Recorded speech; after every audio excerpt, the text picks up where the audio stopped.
सकते हैं। फहद इसे देखकर जितना खुश था वो इतनी ही उदास और दिल गिरफ्ता थी।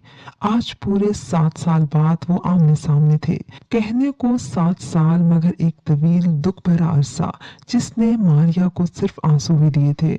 वो लाख कोशिशों के बावजूद फहद को ना भूल पाई थी।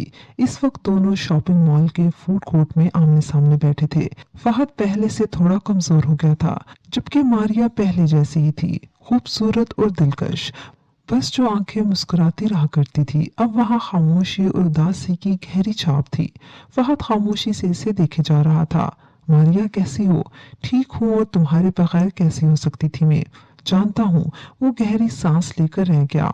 मैंने जो किया तुम जानती हो, तुम्हारी रजामंदी से किया। हाँ, तो मैंने कब गिला किया? वो फौरन बोली, जानती हो मारिया, इन 7 सालों में क्या क्या बदल गया। तुमने तो पलट कर कभी मेरी खबर न ली। वो गिला कर ही गया।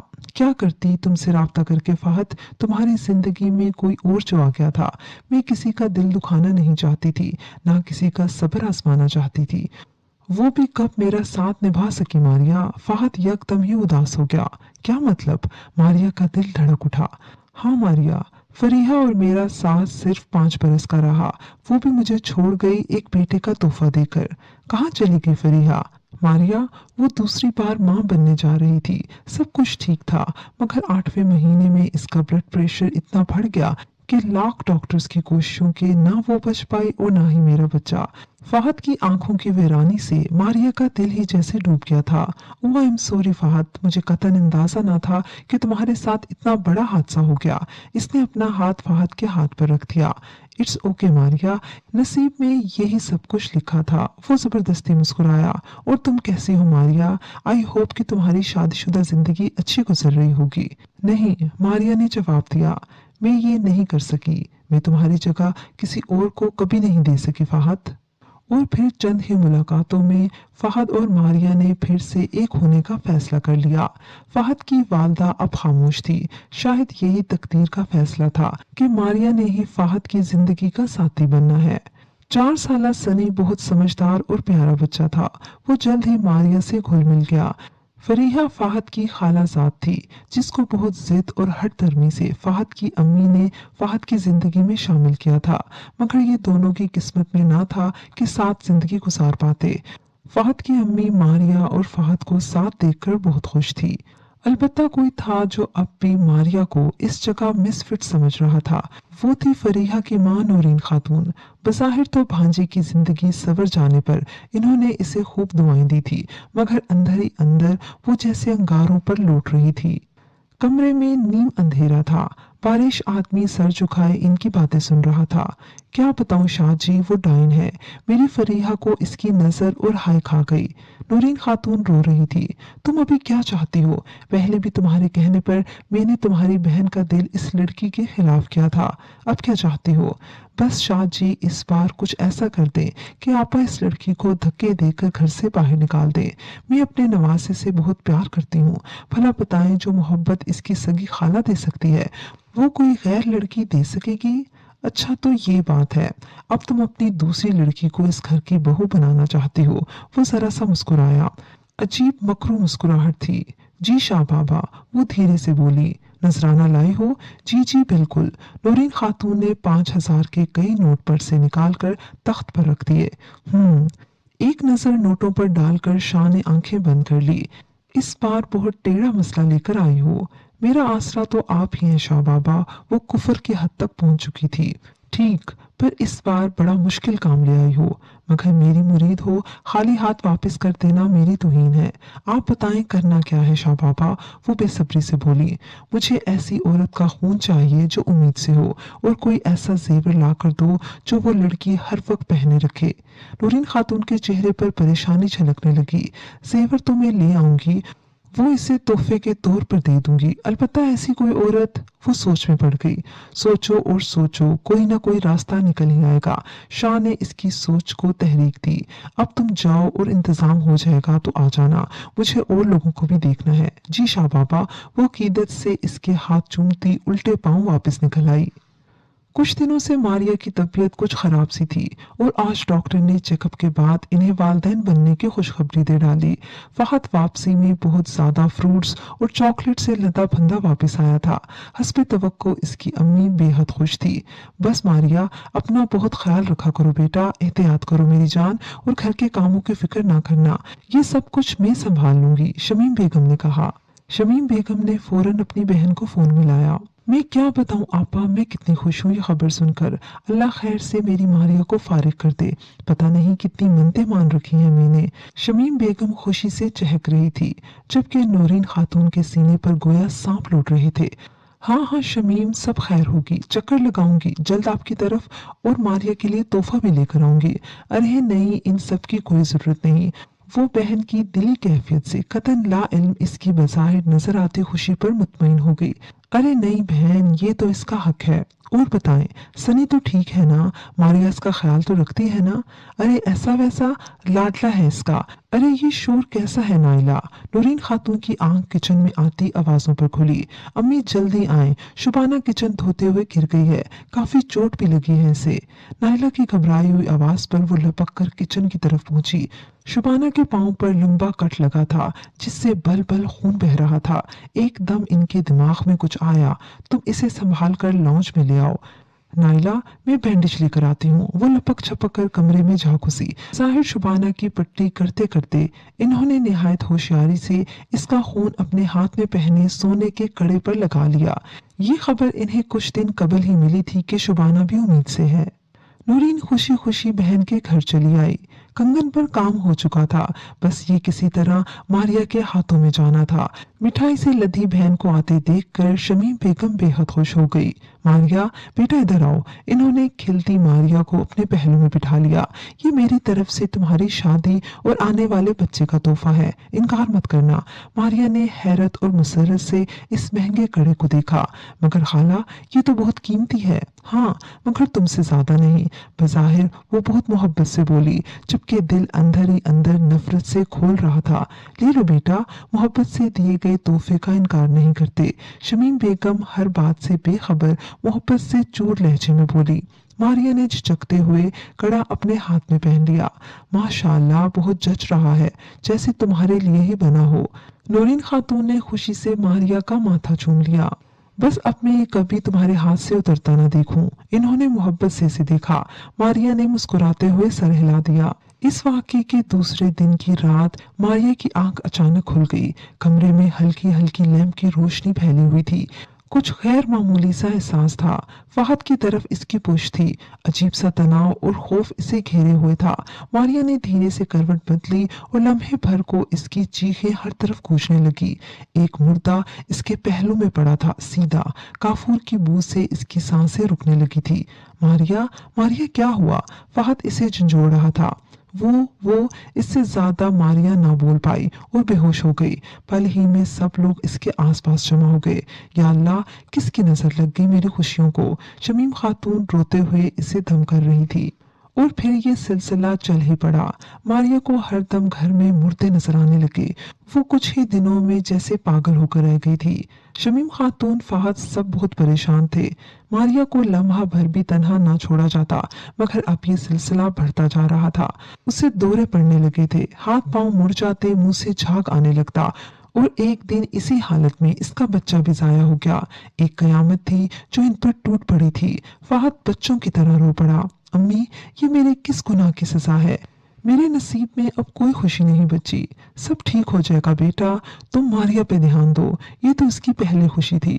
मारिया अपने होश हवास में कब थी जो इसे ये एहसास होता कि वो अपनी जिंदगी की पहली खुशी से महरूम हो गई है। वो दिन तो दिन, रात में भी कमरे की तमाम लाइट्स ऑन किए रखती।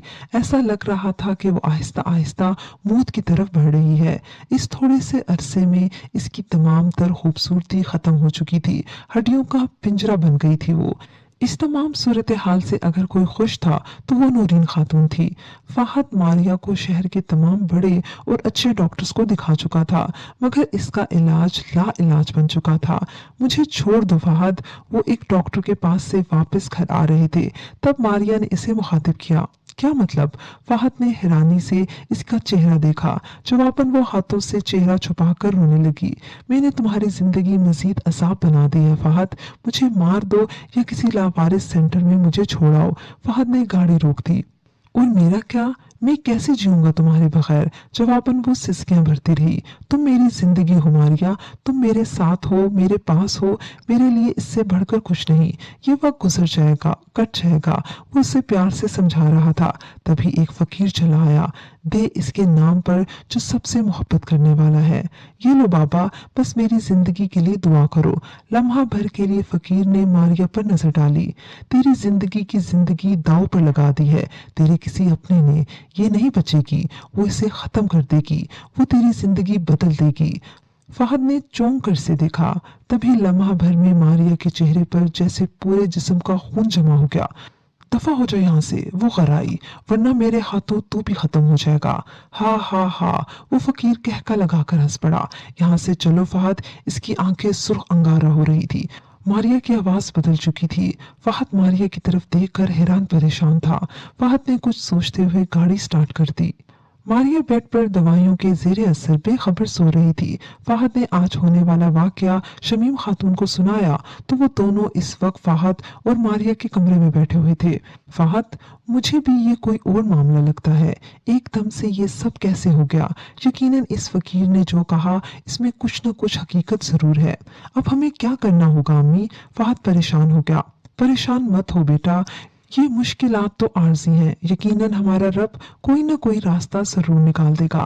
तुम एक काम करो, दोबारा इसी जगह जाओ, क्या पता वही फकीर हमारी कुछ मदद कर सके। फहद ने सर हिला दिया। बहुत मुश्किलों से फहद इस फकीर तक पहुंचा जो अपनी झुग्गी में बैठा सूखी रोटी पानी में भिगोकर खा रहा था। फहद को खड़ा देखकर वो मुस्कुराया। आगे बेटा, आओ खाना खाओ। फहद खामोशी से इसके सामने जा बैठा। खाओ ना बेटा। इसने शफकत से रोटी का टुकड़ा इसकी तरफ बढ़ाया। फहद मना करना चाहता था मगर कुछ सोचकर रोटी थाम ली। फकीर ने पानी का प्याला इसकी तरफ बढ़ा दिया। वो चुपचाप रोटी का टुकड़ा पानी में भिगोकर खाने लगा। रोटी हैरत अंगेज तौर पर निहायत नर्म और मीठी थी, जबकि पानी का जायका बहुत खुश जायका महसूस हुआ, गर्म शोरबे जैसा। तीसरे नवाले के बाद फहद की आंखों के आगे धुंसी आ गई। हर तरफ खामोशी छा गई। तभी कुछ मनाजिर सामने आने लगे। नौरीन खाला और वो मकरू शक्ल बुड्ढा हल्की हल्की सरगोशियों में होती गुफ्तगू। नौरीन खाला का वो कंगन इस बुड्ढे को पकड़ाना, कुछ सेकंड्स में ही तमाम सिचुएशन इस पर आया हो गई। एक झटके से वो वापस लौटा। वो फकीर नमाज की नियत किए हुए था। फहद की तरफ इसकी पुश थी। या अल्लाह, फहद अभी तक बेयकीन था। नौरीन खाला ऐसा भी कर सकती हैं? इसका दिल मारिया की हालत पर बिलक उठा। गम और गुस्से की लहर ने इसके पूरे वजूद को अपनी गिरफ्त में ले लिया था। शमीम बेगम हैरान और परेशान इसकी बातें सुन रही थी। अम्मी, ये कंगन ही इस फसाद की जड़ है, इसे उतारना होगा। वो सोती मारिया के करीब आया। नहीं बेटा, ये इतना आसान नहीं। जैसा इन बाबा ने कहा हमें वैसा ही करना होगा। मगर नूरीन खाला कैसे तैयार होंगी? वो तुम मुझ पर छोड़ दो। शमीम खातून संजीदगी से बोली और फोन उठाया। हेलो नूरीन, कैसी हो? वो बहुत तहम्मुल और संजीदगी से इनसे बात कर रही थी। आपा, हम बहुत परेशान हैं, हमसे फिर गलती हो गई। मारिया सदा की मनहूस लड़की थी। वो सिर्फ फहद की खुशियां खाना चाहती है। दूसरी तरफ नूरीन का बस नहीं चल रहा था कि वो खुशी से नाच उठे, मगर बज़ाहिर अफसुर्दा लहजे में बोली, क्या बताऊं शमीम, मुझे तो ये पहले दिन ही डाइन लगी। मगर आप भी कितनी मासूम हैं, इस चालबाज की बातों में आ गई। हाँ, हमें अफसोस है बहुत। शमीम बेगम का लहजा कांपा। ये कैसी बहन थी जो बहन की खुशियों की दुश्मन बन गई थी? अच्छा, हम ये कह रहे हैं, जरा गौर से सुनो। वो नूरीन को कुछ बताने लगी। कुछ ही देर बाद नाइला, शमीम खातून, नूरीन खातून, मारिया और फहद इस फकीर की झुग्गी में बैठे हुए थे। मारिया और नाइला निहायत हैरत से अपनी तरफ देख रही थी, जबकि नूरीन खातून के चेहरे पर दबी दबी खुशी थी। शमीम खातून बेतासुर चेहरे के साथ वहां बैठी हुई थी। फहद का चेहरा अंदरूनी हालत का गवाह था। फकीर बाबा सर झुकाए कुछ पढ़ने में मशगूल थे। इन्होंने सर झुकाए मारिया को मुखातिब किया। बेटी मारिया, अपने हाथ से ये कंगन उतार कर अपनी खाला को दे दो। मारिया ने यही किया और ये करने के बाद ही ऐसा लगा कि वो जैसे किसी नामालूम शिकंजे से आजाद हो गई है। इसका चेहरा और लब मुस्कुरा रहे थे। नूरीन खातून कंगन थामे बैठी थी। खातून, ये कंगन अपनी बेटी को पहना दो। जी, वो गड़बड़ाई। क्यों? बहुत मुश्किल लग रहा है ये करना। बेटी की खुशियां चाहती हो ना? इसके लिए कुछ भी करने को तैयार थी ना? अब क्या हुआ? कैसा रोब और दबदबा था इनके लहजे में कि नूरीन खातून ने बिना कुछ चूं चुरा किए कंगन नाइला को पहना डाला। नाइला की आंखें बंद होने लगी। शमीम बेगम कपकपाई। कुछ भी हो, वो इनकी भांजी थी जिसे उन्होंने गोदों में खिलाया था। बाबा, इस बच्ची का कोई कसूर नहीं। कसूर तो इस बच्चे का भी नहीं था। बीबी, जो दुनिया में आए बगैर चला गया, वो जलाली हुए। जिंदगी और मौत अल्लाह के हाथ में है, और जो इंसान खुद को इसकी बराबरी पर लाने की कोशिश करे, वो सिर्फ सजा का हकदार होता है। अब सारा मामला नूरीन खातून पर आया हुआ। नाइला झटके ले रही थी। इसकी नजरों में तमाम मनाजिर घूम रहे थे। जो कुछ नूरीन खातून ने किया, अम्मी, वो तकलीफ और कर्ब से चिल्लाई। अम्मी, मुझे बचाएं। ये आपने क्या किया? क्यों किया? वो सारे मुर्दे मुझे खींच रहे हैं, मुझे अपने साथ ले जाना चाहते हैं। अब नाइला अपना गला पकड़े जमीन पर गिर गई। चेहरा नीला हो रहा था। अब वो कुछ बोल भी ना पा रही थी। दोनों हाथों से नादीदा मुर्दों को गोया अपने पास से हटा रही थी। बाबा, खुदा के लिए बचा ले मेरी बेटी को। नूरीन खातून यकायक ज़ारो कतार रोने लगी। शमीम, मुझे माफ कर दो। मारिया, फहद, मुझे माफ कर दो। मैं खतावार हूँ। आप मुझे सजा दें। मेरी बेटी का कोई कसूर नहीं। वो मासूम है, बेगुनाह है। वो फूट फूट कर रो रही थी। मारिया समेत सब पथराई आंखों से ये सब देख रहे थे। पापा, माफ कर दे इन्हें। मारिया ने पापा जी से कहा। मैंने इन्हें माफ किया, सब माफ किया। फूल सी नाइला अब कुछ भी बोल ना पा रही थी। पापा ने कुछ पढ़कर नाइला पर दम किया। वो साकित सी हो गई। खातून, कंगन उतारो और इसे यहीं दबा दो, इन्होंने नूरीन खातून को घूरते हुए कहा। वो जल्दी जल्दी सब करने लगी। शुक्रिया बाबा, वो आंसू भरे निगाहों से सबको देख रही थी। तुम और तुम्हारा वो शैतान मुर्शिद फिर कोई हरकत करोगे? नहीं, कभी नहीं, वो लरज रही थी। अच्छा, वो। पापा जी मुस्कुराए। दिल में क्या है बीबी, वो बोलो। खैर, तुम्हारा मुर्शिद हमेशा के लिए माजूर हो गया है। हाथों से पैरों